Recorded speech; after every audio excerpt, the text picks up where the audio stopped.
On a serious note, I think Champagne Saturday should become a thing. Here's Champagne Saturday. For me, the best part about summer trips is the planning. I absolutely love it. Except when this happens. I didn't plan for this weather. The plan was we were heading to Annecy, and it wasn't looking good. But because I'm so good at planning, I can very quickly change plans, much to John's annoyance. So let's find out where we're going. This time we did things a little bit differently. We got the tunnel at night, we found a park up at night, and we had a great night's sleep. So everything should be good. We'd stopped at the Aire at Watten, and I can definitely recommend it. It's got the full facilities that you might need, and it's free, which obviously keeps both me and John happy. We couldn't actually park on the Aire, but we did manage to park just outside on the road, and the only reason we did this was because we knew we were going to be up and off early. So we've got an early start. We won't even be getting breakfast.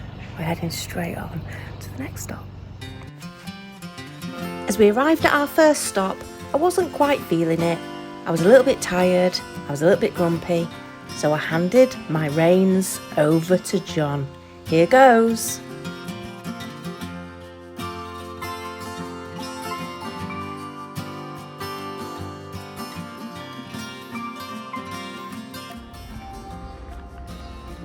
Here we are in the centre of Laon, just to walk up towards the cathedral. Pretty chill little place.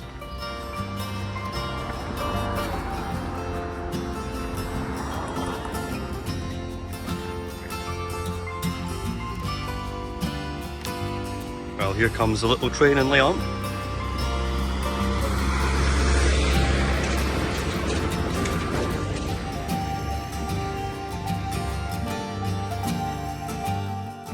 So a long time ago, as the song says, Laon was actually the capital of France, and it wasn't until the year 987 that it was then moved by a gent called Hugh Capet, who later became king. He chose to move it to a place called Paris. Now, I know the video doesn't show you, but Laon is actually built on a massive hill, and the views from this free parking spot were amazing, even on the drizzly day that we were there. But yes, you heard me right, this is another free, fantastic park up. So as much as I changed my mind, to John's annoyance, I do actually save him some cash.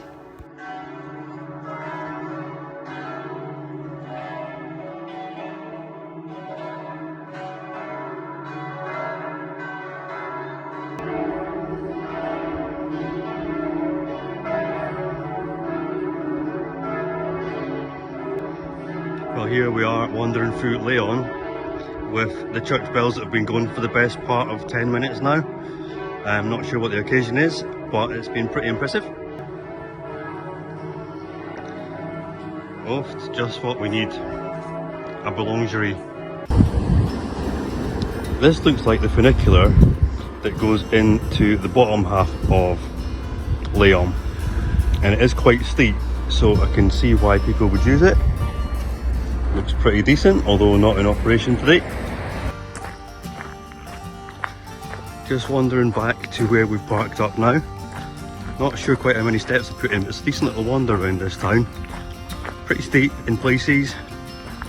No, that's a lie, just unfit. Almost just about making it back to where we parked up, but I can see from this angle there's probably about 500 metres to go.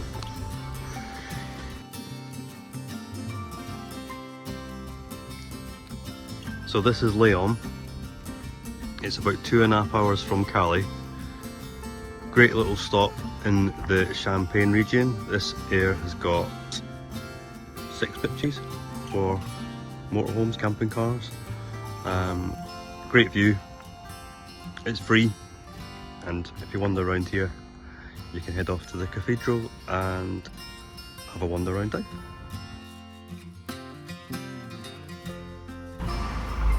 There's John, just at the machine. You pay on entry. Here we are. Always just check it. That's it. You check that registration. And it's £17 between the 1st of May and the 30th of September. €17, sorry, 17 euro. And if you come, it's open all year, so if you come between the 1st of October and the 30th of April, oh, New Year's Eve in Champagne, oh in Epernay anyway, that's €13. Or you can park for 5 hours and it's €6. So here we are, pitched up at Epernay. There's John off on a recce to find the water. You get 10 minutes included. You do get your electric. Now on your receipt you'll get a code. You have to put that code in there. When it asks you which pitch, you can see here. So we had to put number 2 in and a hashtag, and then the electric worked. That's what you would call being as happy as a pig in poo. So if we've got any champagne lovers, or even if you're not a champagne lover, we have just arrived in the area of Champagne, and don't worry, we're going to take one for the team. Right behind us there, you've got the Maison de Champagne, and we are now just making our way to Champagne Avenue. Ooh.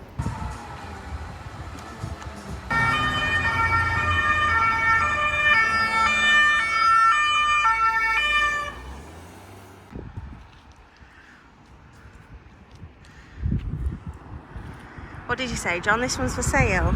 This one's for rent. Oh. Rent or sale, is it? Can we have it? Yeah, let's get it. So, do you reckon it's up for rent because of the cost of living crisis? Because that's not just UK that's having that, is it? It's like all of Europe. In fact, there's loads of places around the world. Maybe there's not enough room in town for all the champagne.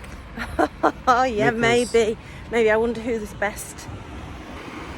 I mean, this town just doesn't just do champagne. This town does champagne.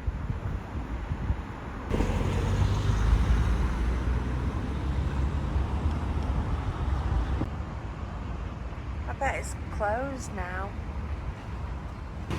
Even the streets are nice. Yeah. Paved with gold. There's money here. There's money here. So Champagne Avenue offers a wide range of champagnes, and as you can see here on this sign, you can actually do tours of the cellars. Now Moët, here in this video, has over 110 kilometres of champagne in their cellars. Yep, you heard me right, 110 kilometres. But note the price, with tours ranging from €40 right through to 180. I'd want a taxi home for that. And here's your taxi once you've done a couple of tasting sessions. The bar's closed. The Moët, oh, that looks nice in there. How the other half live, hey? I'll have to save for that one. This is not just any hotel. This is a Moët and Chandon hotel. We can go. Yeah? I want to live in Perrier-Jouet. You want to live in a house like Perrier-Jouet?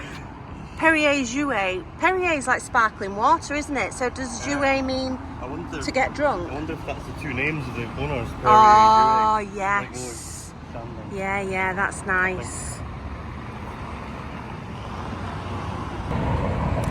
And this is the Museum of Wine and Champagne, and I imagine it's probably well worth a visit, but I'm about trying.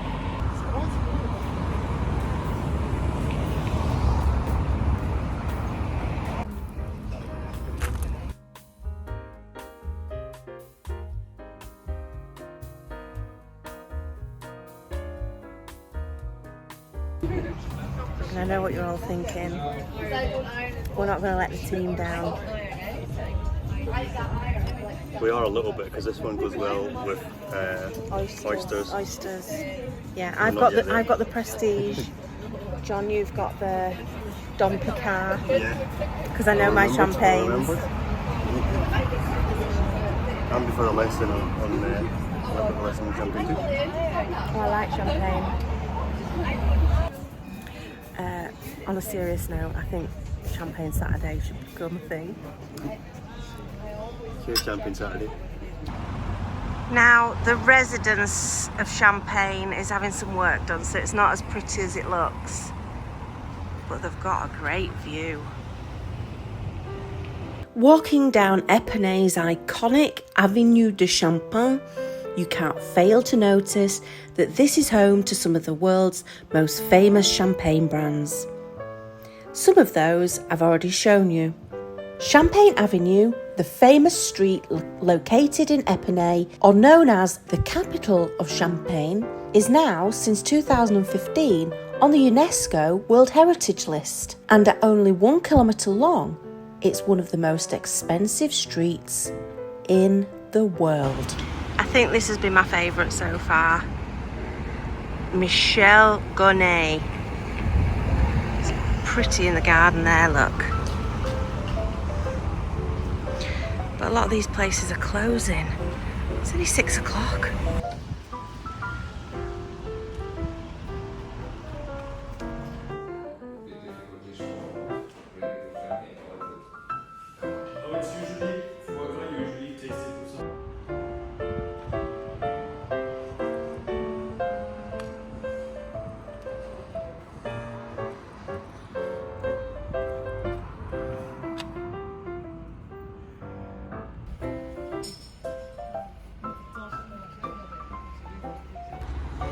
Now, according to John, and I've got to say this without trying to slur because we've done two champagne tastings now.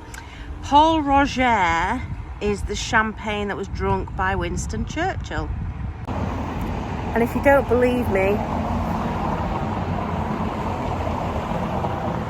they even named a street after him. We're just walking back down Champagne Avenue and you realise you see it all from a different perspective. It's super impressive, but you definitely need to bring a packed wallet.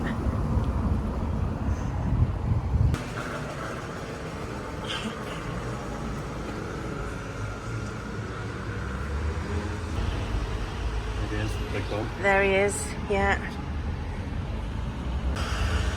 They all close really early. 7:45. I think that's more of a retailer, that one. Oh, okay, we need to find a bar then. Epernay is beautiful, but we've decided we're going to go get some food from the supermarket. The aire that we're on has got a seating, you can sit outside. So we're going to go grab a bottle of wine, grab some food and head back to the aire. So we're nearly back at the aire, but just up there in the background over here you can see is all the vines, and in the Ricard champagne bar she actually explained to us that the various different components of the different champagnes.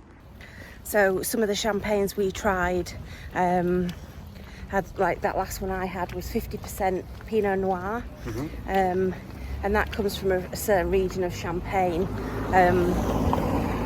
And Chardonnay, the grape, comes from another region. But yeah, they're the vines in the background you can see now. Good morning from Epernay. We had a lovely evening. We got back, got the awning out, had some dinner. But just a quick little update about the aire. So I cannot find a grey drop-off point. So what I've had to do is empty my cassette and then use my cassette to empty the grey water. I'm also not trusting that for being drinking water from the top up. So it is €17, fully serviced. The pitch is great, the location is great. But for me, services are about a 5 out of 10. On the plus side though, he's brought the goods.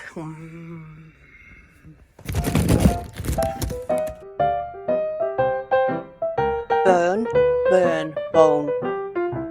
We're in. Hello, I'm Jo. Now, it's been a tough few years for us all, but throw in my rapidly depleting hormones and you'll soon realise why John packs me off most weekends with a bottle of wine and sends me on my way. But apart from that, I'll take you on lots of adventures and journeys around the UK and Europe. So to join me in the future, remember to hit that subscribe button.